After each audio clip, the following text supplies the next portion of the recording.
I did have a mind to talk about politics today, but I've been going through such a journey um since this revision, and I want to talk about some of the highs and lows of that today, some of the highs and lows of the experience post-op. One of my girlfriends had suggested that I save this content for like a Patreon, and I do think that I may venture off into a Patreon when I actually, have my first sexual like intercourse. Cause I had a sexual experience, if I'm being honest. But it wasn't like no touching or rubbing. It was I may have touched. I may have touched his member. I may have touched his member. One thing that I know is that their orgasm is already back, honey. Their orgasm is back strong, honey, because their orgasm was giving drip drip. You know what I'm saying? But there have been some challenges, and the challenges have been um I think having the urethra worked, like the work around the urethra, um, getting my stream back to flow as I want my stream to flow, and and having to go to the bathroom, like like now it feels like I have to pee, and it really don't be a lot of pee, like like it seems like almost it's an emergency for like maybe 2 ounces of pee, like just not really like a lot of pee, like normally, as I've gotten older, even before the surgery I had to go to the bathroom. I noticed as I've gotten in my later 40s I have to go to the bathroom more often.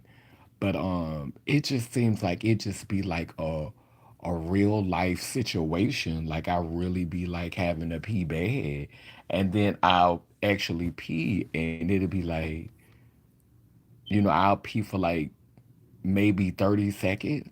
If 30 seconds, a good 30 seconds of pee, and it don't even be coming out like a strong stream. Like it be like a little light. And I'm like, girl, you made me get up and go to the bathroom for this. So that would be one of the biggest things that I would say that I don't really live for. And but it come with the territory. If that is the greatest inconvenience that I have, I will still say it was worth it. Um, so they went in through my stomach, as you could see, and my stomach is starting to heal, which I'm happy about because at first that girl was looking extremely big, and I didn't know if she was gonna come back down in size. So now she's starting to come back down, and the stitches are starting to look better. And it's like, I love my baby. I be telling my baby I love you. Thank you for going through this for me. So that I can have more depth inside my body. But yeah, it's starting to come back together. I've been loving on her, rubbing on her, spending time with my body, being thoughtful of my body, and just like I think as we get older it's important to like be more thoughtful of our body, be more thoughtful of our vessel. Especially, this is our universe, this is our spaceship, this is so many things, and this is our temple. And I just, I can't give enough gratitude for my body for, allowing me to go through this process and for supporting me in this process.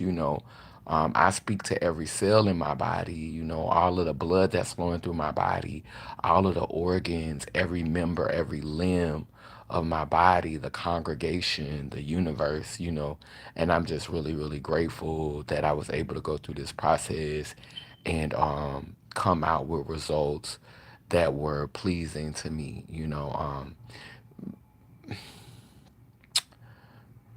One of the happiest things about going through this, and make sure that y'all click that like button when y'all come up in here and support this live, because these are stories that, we don't hear shared in the community. And I feel like they're important because it brings balance to the conversation, hearing other narratives, hearing stories like this, and one of the things that's important for me, and one of the things that means a lot to me, and that I've noticed, um, is before I had my surgery, I could, stick my fingers to the bottom. Now I could put all four of these, like I could open it. I had some width, I could take a fat one, just couldn't take a lot of it.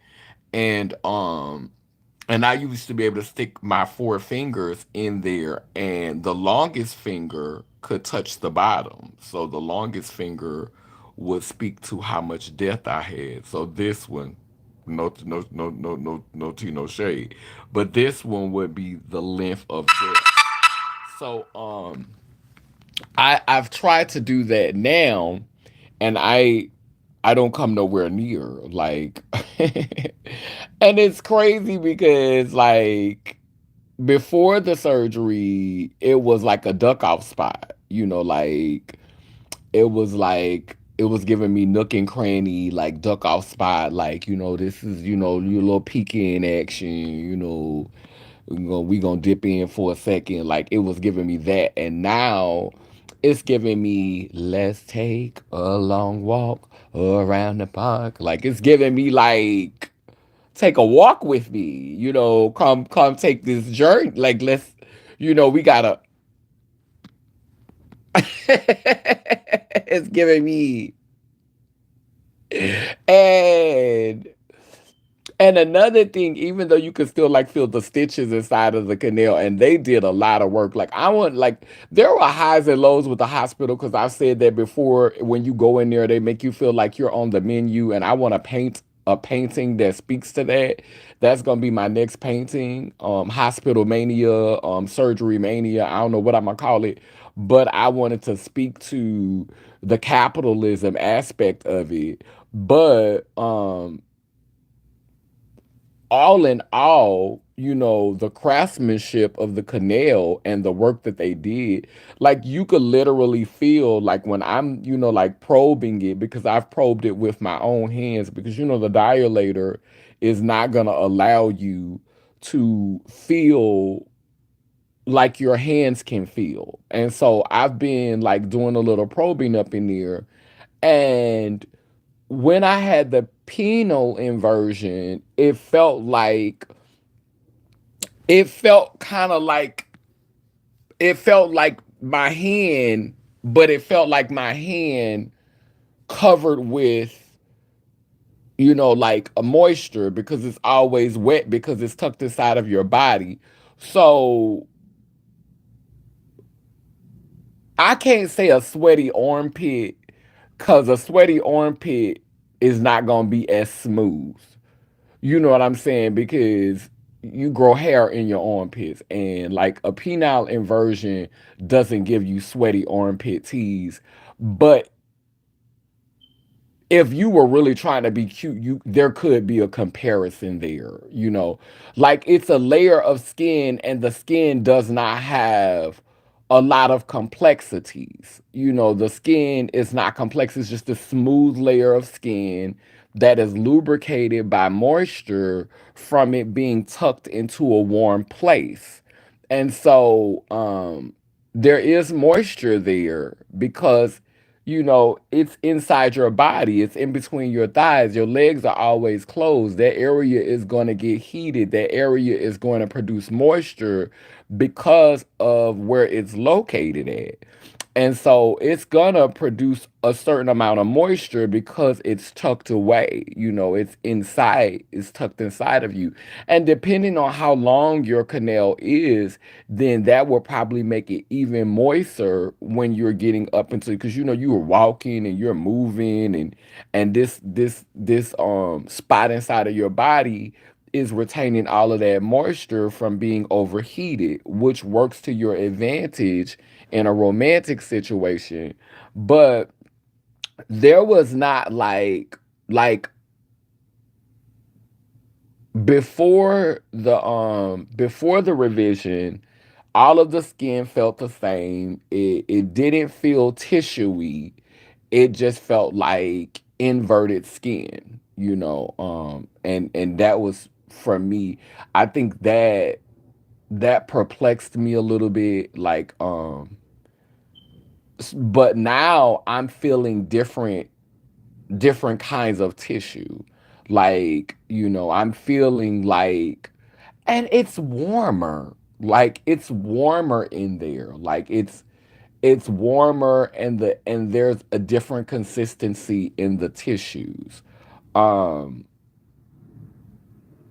so that's really interesting to me. This it's the body temperature has increased. I don't know if that's just attributed to it being a different procedure, because it is the peritoneal flap. But I don't know if that's attributed to it being a different procedure, or if that's just attributed to it going deeper inside of my body. And so now there's a better ventilation. There's a like it's really able to be, you're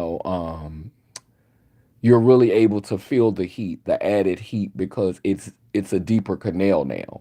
And so, beings who have the penile inversion, who've had more depth than me, they may have experienced a more heated canal, because they were deeper, they were longer, they had more space, they had more, so perhaps the penile inversion could create a more heated canal, contingent upon the length of the canal. But for me, I definitely feel it feels more tissuey. It feels it feels it feels like it feels more internal. It feels more inside of me. It doesn't feel like skin on the outside of me. And that was what I wasn't crazy about the penile inversion. It really did give me hot pocket tease. And I'm not, hating on the experience, because I celebrate my girls who are like one-stop candy shop girls, who can go and get that depth and have, that extended canal and have it all the first time. I don't regret going to get what I had, and dealing with that for 10 years. It humbled me. It taught me a lot. I experienced, I had a lot of experiences where I was able to feel confident. I could have never went to Africa and lived in Africa for 9 months in the village with a penis hanging between my legs. I just could not have done it. A girl who could do it, a shout out to her. I mean, I know when I say certain things, people be thinking that I be condemning girls who have penises, but all of our brains are set up different. Our thought processes are different. We are all built to bear certain things, and some of us just are not. And I'm just my capacity. I could not have lived in Africa in a village for 9 months with a penis. I would have I would not have had the confidence that I had. I would not have been able to maneuver the way that I was able to maneuver. I would not have been able to defend myself when people were questioning what I was. I just would not have been able to. There are girls who can. I'm just not one of them. Now, um now, I think that I could advocate for another girl who has her penis, I think that I could, because I did it while I was there. Like I defended trans girls who I saw out, and I had a boyfriend. Amazingly enough, he knew I was trans because I told him. He was one of the only people that I told, because I don't think I really told anybody else while I was there. But I did tell him, and I told him, like, we were sitting naked. So a penis is called in South African, how you say penis is EPP. So a penis is EPP, and a vagina is Ngosa. Ngosa. So so so he was naked, and I pointed to his EPP, and I was like, I had one of them. When I was born, I had one of them. And he was like, no, I know. But after I told him that time, we never talked about it again after that. Like, we never brought it up. And the only reason why I told him was because I was doing live videos and I was fundraising to get money while I was there. And I would have to talk about trans issues while I was live. So I didn't want to keep talking about it, talking around him and trying to talk over his head. I wanted him to know what time it was. And he never told his family. He never told anybody. We never discussed it. I had a friend who was gay. I don't know if he knew. I never told him. Bitch, it ain't y'all business. Long as I'm telling the person that I'm sleeping with, that's pretty much all the only person that I told. So I wouldn't be able to have the experiences that I've had, a lot of experiences that I've had, um, if I would not have been post-op earlier in life. But I do realize that I have not been able to enjoy fully the the extent of what for some of us, we just get our vagina for aesthetic reasons. We just don't want a penis there. Some of us are lesbians, and we're not really into penetration. So you can get a vagina and not really want to be penetrated, with your vagina. There are girls who get them for different reasons, so every girl is not getting a vagina for the same reason. I personally like penetration. Even when I'm doing my dilation process, it's very different for me than it was the first time, because the first time I went through the dilation process, I was still in the Christian faith, although I was exploring other spiritual identities. And I used to try to listen to gospel music because gospel music is so inspiring, and I felt like it was going to help me to get through the dilation process, and it did not. I was just in a very different place spiritually. I was being plagued by spirits of condemnation. um and I don't like, one of the things that I hated about my experience as a Christian was I often felt condemned by my sexuality. I often felt, not just being trans or having or being born or being someone that was born with a penis who desires to be penetrated by a penis, but just being a sexual being in general. I think I would have felt the same shame had I been born with a vagina and just had, a very, very strong sexuality, because I do. I enjoy intimacy. I enjoy lovemaking. And so, but I am a very spiritual person, and so I try not to let my sexual desires, although I do believe that sex can be spiritual if it's with the right person and if it means something to you and if it's done with intention.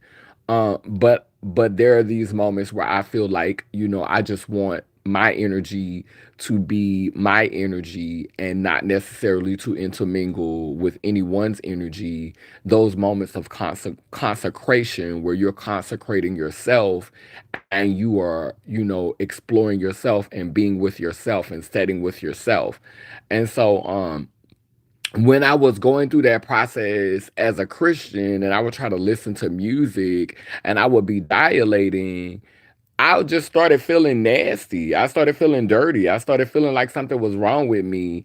And it was that spirit. It was the spirit, you know, of hearing pastors speak condemnation when I was younger.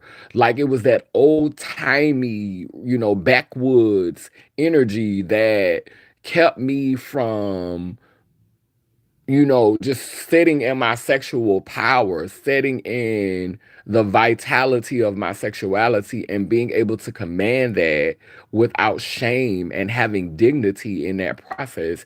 And I was not able to do that. And so I lost depth as a result of that.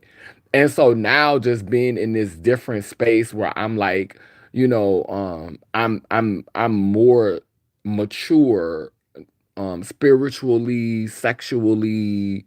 I'm just more mature in so many different ways, and I'm able to engage with my body and feel confidence as in this exploration of myself, and being able to express and articulate, what my intentions are while I'm doing this exploration of me. Today I was listening to, I think I'm gonna do an Instagram video off of this song, but it's called Girl You Got It, and it's by Vito. Like I really like the song. And like I was listening to the song while I was dilating, and Chael, I was like, my daughter was like, "Get them inches, mama, get them inches. You gotta push, even when it hurt. If you see some blood, if you see some discharge, work through it. Don't be scared of that dilator." Like she was really bucking me up. Like she my little dilation coach on the slick. Like she's my dilation coach. And I'm so like proud of her for like, for how she went through the process and how she kept all her depth. And like that really just inspired me to go back and go through the process because I really was nervous about it. And I was making all kind of excuses not to go through it, especially after I lost like two partners last year who OD, because them was the main ones who I was gonna test this thing out on. Like them was the main ones. Them was the main ones. I was And when they passed back to back like that, I just got really, really discouraged. And I was like, I don't know if I want to go through this. Like, I don't know if I want to go through this pain. I don't know if I want to feel this. Like, I don't know if I'm gonna be strong enough to go through this. And then this year, over the course of the year, I've lost,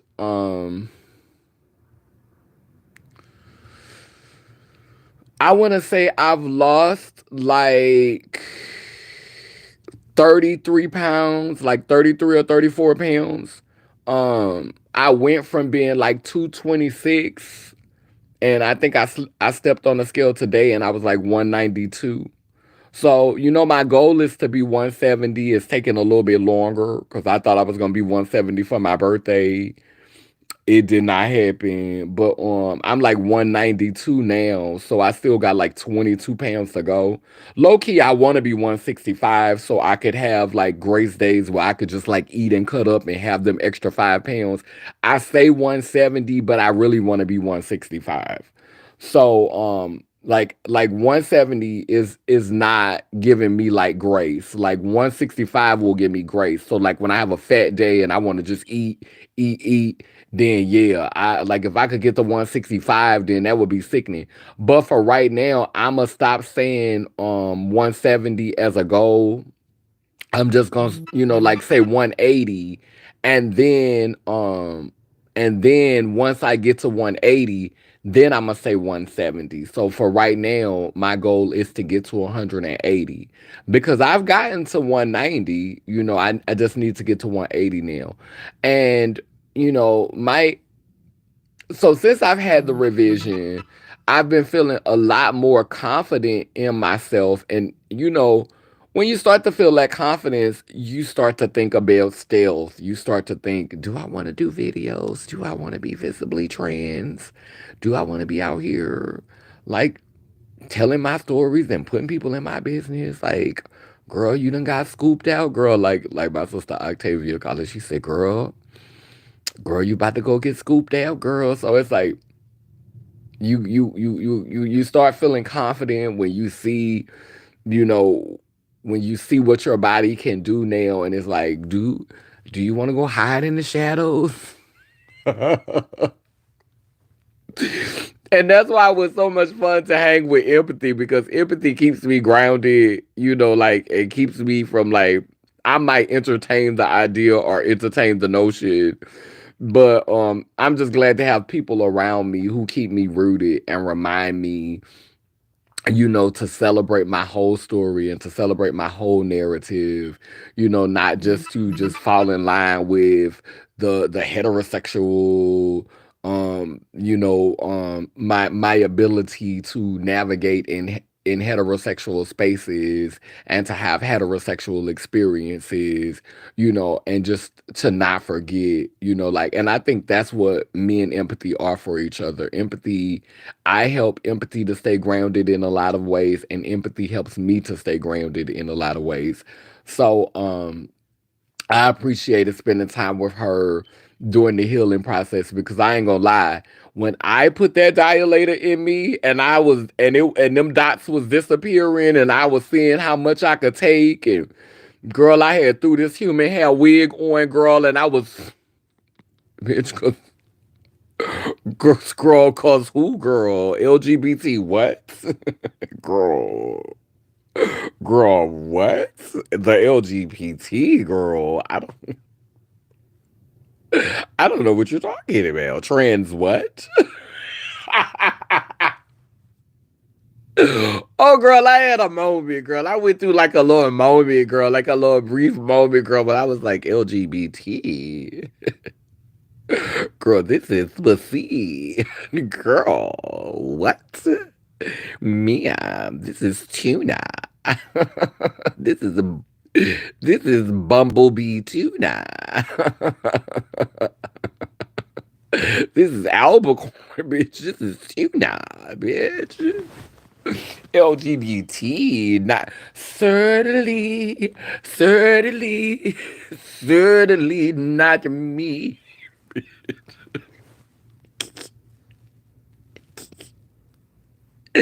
Oh, a girl with a feeling herself, baby. A girl with a feeling herself. Girl started thinking she was born with it, girl. Girl, I was born with this, girl. What are you talking about, girl? Surgery, girl. Ma'am, this is my scar. This is my C-section scar. What are you talking about, fam?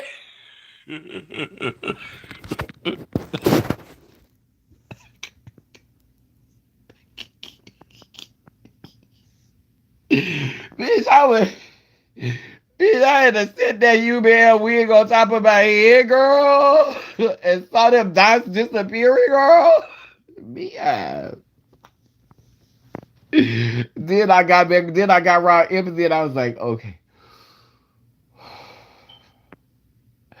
come on back, baby. Come on back. Come back. Come back, baby. Because, baby, I was drifting on a memory. Ain't no place I'd rather be but with the halflings. Pretending to be. Anyway, but yeah, it is definitely gonna be a day. Just I'm gonna take it one day at a time, because I realize to whom much is given, much is required. And with this added capacity, with the aesthetic that I already have, comes opportunities, comes responsibilities, that are a result of the confidence that has happened through being willing to go through this process. And so every day, I have to continue to check myself. Every day I have to continue to check in with myself. And that's why I'm just thankful to have all of this art around me, all of these stories just to remind me who I am. Yes. And I have you to remind me. Because a girl is feeling a girl is feeling real fab, real cunty, real tuna casserole girl. And I mean, it's painful. Like when I be going through the process, like when I be going through the dilation process, it be painful, girl. Like it's getting better though as the days go by. It's getting better. It was extremely painful. I'm pushing myself because I don't want to lose any depth. So, when you're and now it's not just one hole I feel myself in. It's another hole that I feel like it's like when I'm dilated, I gotta dip under and go through this other hole inside, and so like I can feel the canal navigating through other canals inside of me, to make more space. And so it's like a canal built within canals to like give me like this capacity. And so yeah, it's a process. Like the dilation is a process. And I'm just thankful to be here for it. I'm thankful to have the strength. I'm thankful to have the mental capacity, the emotional capacity, the spiritual capacity, and now the physical capacity. Amen, a woman. So with that being said, that's all I'm gonna tap into today. I did want to talk a little bit about politics, but I think I'm gonna save that video for another day because I wanted to talk about this Kamala and Donald Trump foolishness. I don't really have too much to say about this. I just feel like a lot of people, and this is not me speaking against Kamala. This is not me advocating for Trump because I'm be clear with you, I don't have no dog in this fight. I don't I am not against things going to shit. Like I'm not against it because I think that when our back is against the wall, it creates an opportunity to show us all who we are. And I don't know about you, but I'm ready to see who we are. I'm ready to see how strong we are. I'm ready to see how much endurance we have. I'm ready to see what we're built for. Yes, it will be scary, but I am ready. I am tired of being afraid. I'm tired of patching things up. I'm ready for us to collectively heal. And sometimes I think things have to get extremely ugly before that can happen. And so, that's the mindset that I have. So either way for me, I definitely feel like if Kamala is elected, it will only be postponing the inevitable. You cannot get serious change. You can't get profound change if you are not willing to go through um a traumatic experience. If you keep trying to band-aid and band-aid it and you keep trying to take the quickest fix and the lesser of two evils, all you're doing is postponing the inevitable. Because while she is in office, what's going to happen is it's going to give rise to that same energy that Obama created the opportunity for Trump. After Obama left office, people were so frustrated. The right wing was so frustrated, and everybody was so disgusted with what Trump did because Trump opened doors for the LGBT community. Trump opened doors for, I mean, not Trump. Obama opened doors for the LGBT community. He was, taking pictures with trans women. And for me, of course, that was a beautiful thing. But for people who were traditionalists, that was a lot. That was a lot. During his administration, we saw Laverne Cox star rise. We saw Caitlyn Jenner get public. Like, we saw so much of the LGBT community just kind of like flood.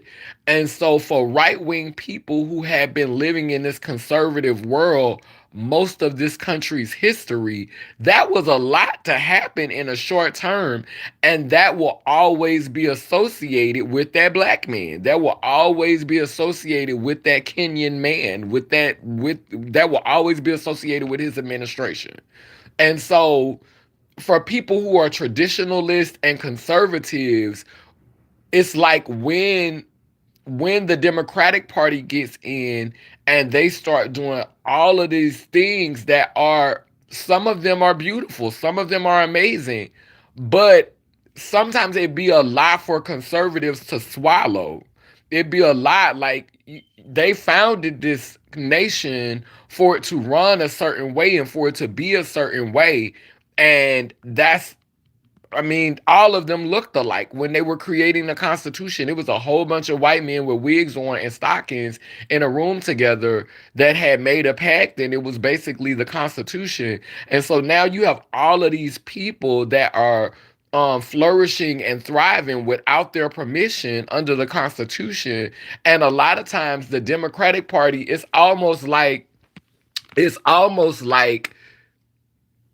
they are working with each other. It's like we're gonna set it up for you. It's like they're playing tennis and somebody is setting it up for the other person.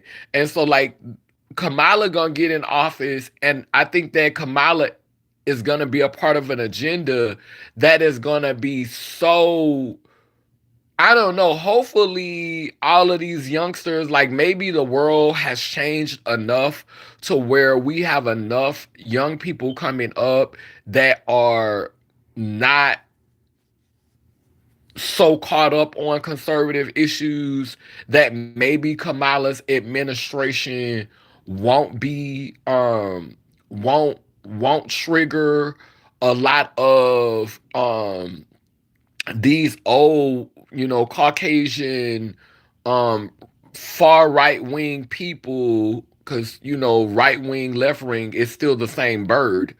But maybe her administration won't trigger, maybe a lot of these old super right wing men will have died, which I seriously doubt, because they do a really good job of insulating their families and bringing their children up to uphold the same values. Like, if one thing white Americans who uphold, racism and patriarchy and capitalism and imperialism, if it's one thing they know how to do, is insulate their families. Jewish people who are white as well. And even when you go into the Latino community, they heavily insulate their families in certain beliefs, in certain extremely conservative, and Asian communities do this as well. It's a lot of communities that insulate their families, so much so, and they insulate them with these conservative values, and they insulate them with these conservative ideals that align with what the forefathers had planned for this nation and the vision that the forefathers had for this nation.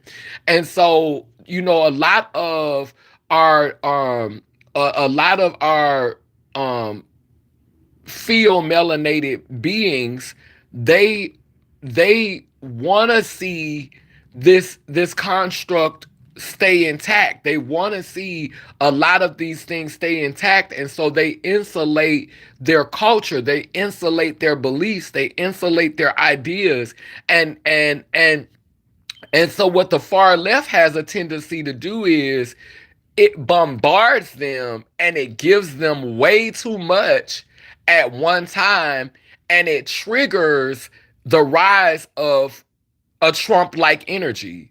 And so this is how I could see, if Kamala is elected, um in the Democrats need to pander to and make themselves look like they're the coolest and make themselves look like they're the most open-minded. They tend to let a lot of things come in that traditional people side eye, and then that makes way for a conservative Hitler-esque, Trump-esque being to emerge, because it's like, okay, y'all are in here trying to pander to the young children, and y'all just trying to be cool, and y'all trying to be the coolest kid on the playground, and some stuff y'all doing is not cool, because at the end of the day, y'all are dumbing the children down. Y'all are really about globalism, and y'all really just trying to make this just like a business that is being ran by national corporations. Like that is one thing that you gotta give the Republican Party, is that the Republican Party, even though they want to keep it like some massa slave type situation, they do want to keep more things in house. They do want to keep America being a central power, and they do want to have a lot of things done in house. They do want to create more jobs in house. The issue with the Republican Party is the dynamic, is the classism, the elitism. And if the Republican Party could do something to restructure how how they they show up, with all of the, and I think both parties have this as a problem: the classism, the elitism, the racism, just the structure.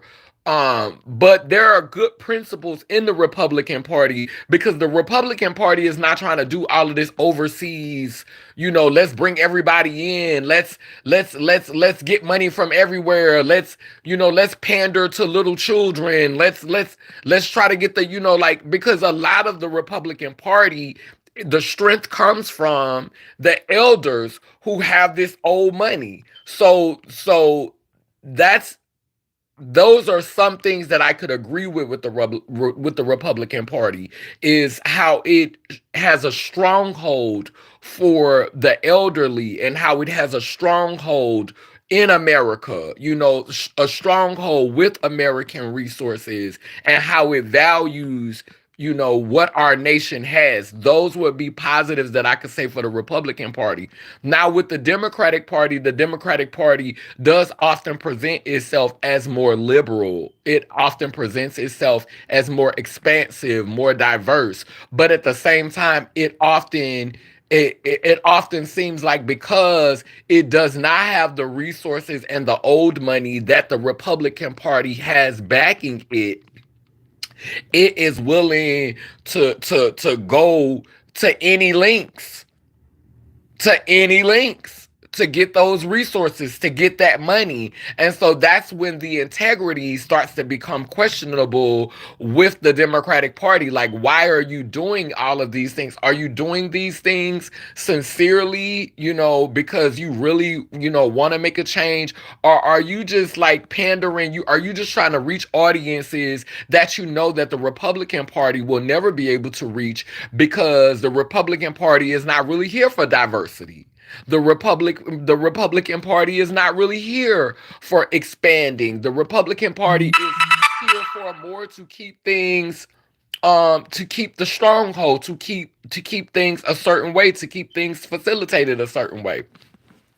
But child, I said I wasn't gonna get into politics, and I ended up talking about them.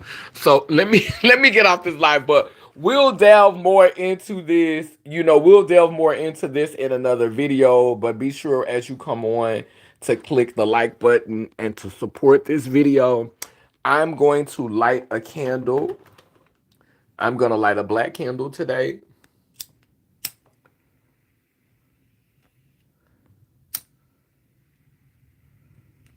Something told me to title this video "Pussy in Politics," because I still ended up talking about politics. Um, so as you can see, I have been following certain politics, and like, That's what I've been doing. I've gotten out of the messy loop. Like I'm thankful for that. I've gotten out of the messy algorithm. Going through the process, going through the surgical process, it helped me to get out of the messy algorithm. So, the messy stuff have not really been. I've been seeing a couple of things from Messy Sweet Spot, but I don't click on it. Like I have not been watching it. So I haven't been entertaining it. I've been entertaining like some cartoons about P. Diddy and Beyonce and and the underworld and all that. Like I've been entertaining a few things like that. But more so like political stuff and just like focusing on my healing and just like listening to music. That's pretty much what I have been consuming as of late. But yeah. So I excuse me. I light this candle to acknowledge the past, the present, and the future. As this candle grows with intensity on the physical plane, it prepares us for times that are now. This candle is a representation of the mother, the father, and the offspring, the Trinity. Um, Again, as I blow out this candle on the physical plane, it grows with intensity on the spiritual plane, the ethereal plane, the celestial plane, preparing us for times that are now. Down that I say cool, keep spinning and turning Ian Gani, Iyanko Kalukalo, which means I'm a child of God goddess, and if I am, you know you are. Bound and round, both circle and square, we too speak life, so operations beware, sending healing to those in despair. El Babosawa, which means we come in peace, no harm to any. Lelim, Layla. Love y'all. Later.